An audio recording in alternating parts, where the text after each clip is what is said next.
This is Akashvani. In the program Spotlight, now we bring you a discussion on strengthening Indian defense capabilities with indigenously developed weapon system. The participants are Lieutenant General Sanjay Kulkarni, defense expert, and Rajesh Lake, anchor. Welcome to Akashvani, General Kulkarni. Thank you very much. DRDO's successful flight test of the Indigenous Technology Cruise Missile, ITCM, from the Integrated Test Range Andipur off the coast of Odisha on April 18 and successful deployment of Indigenous long-range subsonic cruise missile powered by indigenous propulsion is a major milestone for Indian defense R&D. Would you elaborate on that, General Kulkarni? 100%. I think is nothing better, and Nirbhay is a long-range, all-weather, subsonic cruise missile, as just said, designed, developed by DRDO, and that is where the whole game changer rides. The engine is ours, and the ability to do nape of the earth, the ability to do subsonic missile, which is so much indigenously developed, there can be nothing better than that, and I think it's one of the finest. A game changer and something we can be really proud of, and the entire guidance system, I would say, the propellant system, the engine, the perfect delivery, the explosive warhead, the speed, the accuracy, all of it we can be proud of. The ITCM is ours, and we have indigenously developed it, and we have arrived, and maybe another one-odd test missile, and thereafter maybe another 3-4 years, the commercial production can also start. So what is the range? We have this as a long-range subsonic cruise missile. In terms of the length covered by us, could you just elaborate on that for the listeners who are not so well-versed with the term long-range subsonic?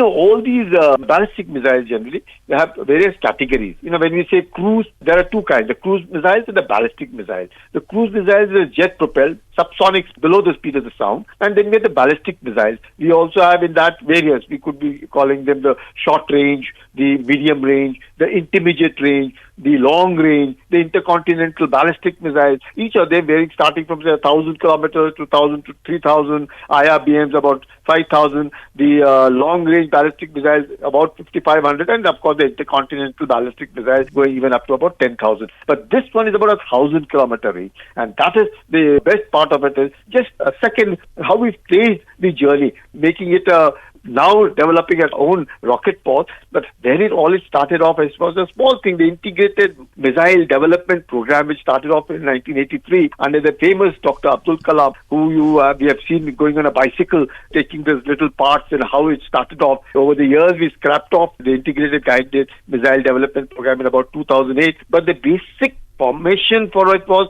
that we wanted the missiles for air defense, we wanted missiles for anti-tank, we wanted missiles going surface to surface, so we had named them Trishul, Nag, Akash, Prithvi, Agni, all these. And these were all these missiles which over the years have given kind of a pride to India that we have developed, and now just Nirbhay, fearless. And based on that, what we just said, the indigenously made technology, absolutely indigenous technology, and that's where this cruise missile has developed with a subsonic, a range of about 1,000 kilometers. Okay, General Kulkarni, it's also demonstrated very low altitude sea skimming flight. What does that mean?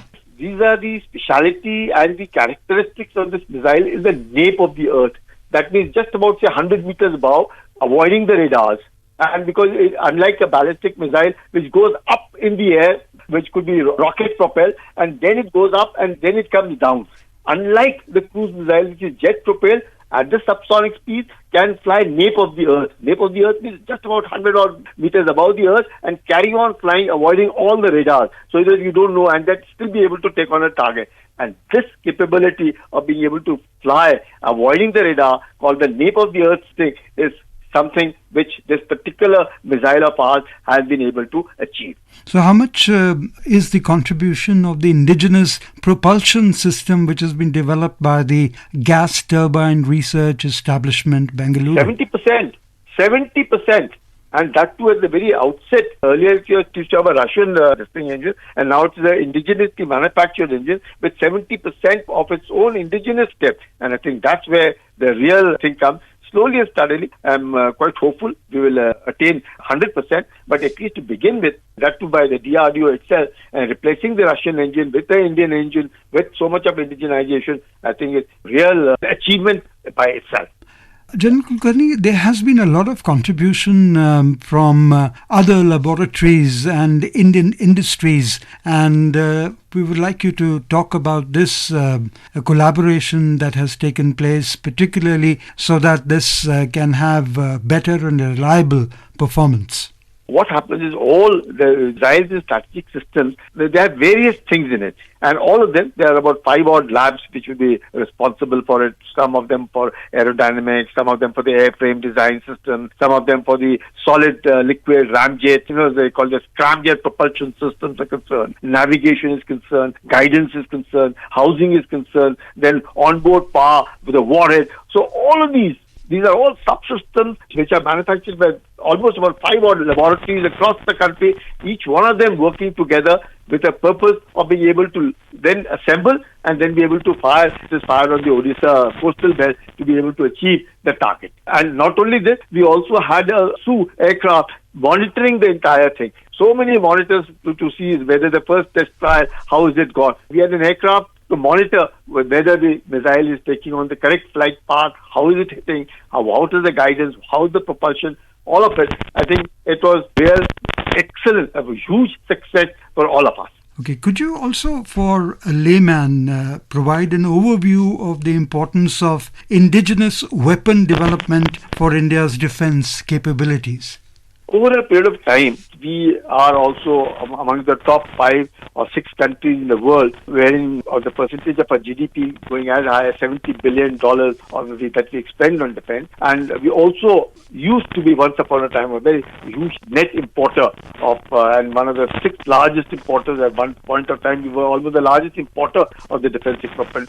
All of it now is history. Slowly and steadily, we've been able to develop our own. Aim is to have our own defense corridors, first and foremost. Then, having made our own defense corridors, ensure that everything, whether we slowly and steadily with a view to have our own technical manpower, with the FDI ability to go up to 74%, with government clearance 100%, then once you have all this, then you find that all of these generate employment, they generate repair, maintenance, upgradations, small startups, MSMEs, all of them come up, their strategic capabilities goes up, ability to outsource within India goes up, resulting in some of the world-class projects that came up. INS Vikrant, the aircraft carrier, Tejas, the aircraft. We had the Project 75 for the submarines. Then we had the Ariane, which is a nuclear submarine. The Dhanush, the gun which we call it the Desi Bofors, with almost 80% indigenization. The various missiles, the Agnis, the BrahMos. Then we had the Pinaka multi-barrel rocket launchers, the Arjun tanks,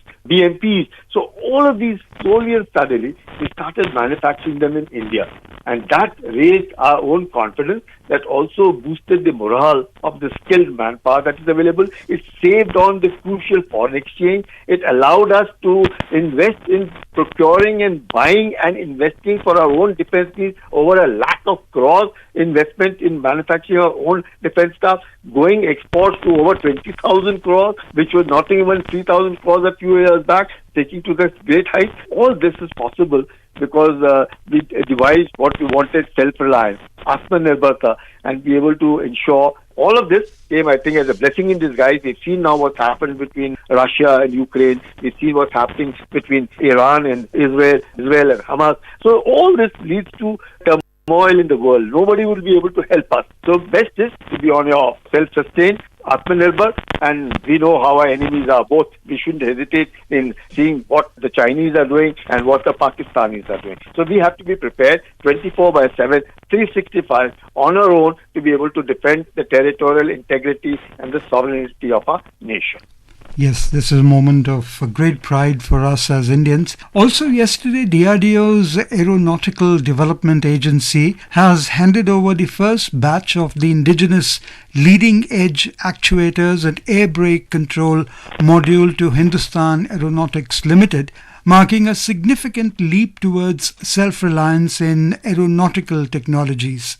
And also, Major Kulkarni, HAL Lucknow has already made preparations for the production of these units for the current 83 LCA Tejas Mk1A order. We would like you to throw light on this major achievement. Tejas is our own creation. And when all of it is indigenized, then obviously Mark 1 becomes the 83 top orders, you can say 4.5 generations, slowly graduating to the 5th generation aircraft, being able to compete with Rafale.